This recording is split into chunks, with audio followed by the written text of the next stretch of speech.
Give thanks to the Lord, our God and King. His love endures forever.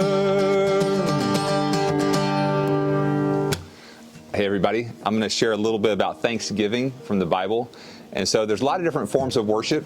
And so we've got Harp Farm coming up, and one of our themes in Harp Farm is talking about worship and worshiping together.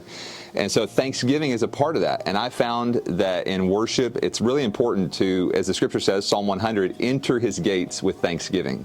When we can just come before him thankful for all that he's done for us, it's so important just to position our hearts with that thankfulness. This is something that's really helpful in just maintaining a lifestyle of prayer.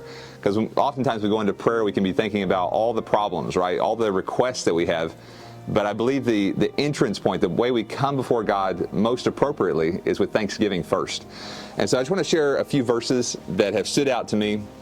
This is Romans 1:21. Romans chapter 1, it's going into how a culture goes into deep darkness. And if you look at Romans 1, the beginning point actually is unthankfulness. People begin to be unthankful for who they are, how God has made them to be.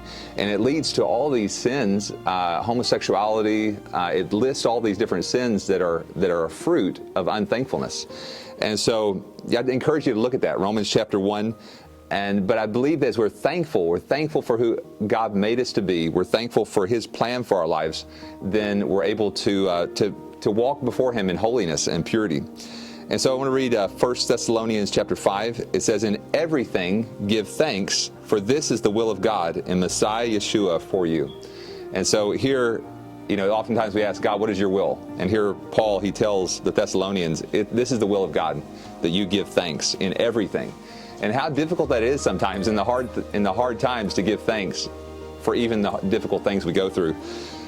Also, Colossians 4:2, continue earnestly in prayer, being vigilant in it with thanksgiving.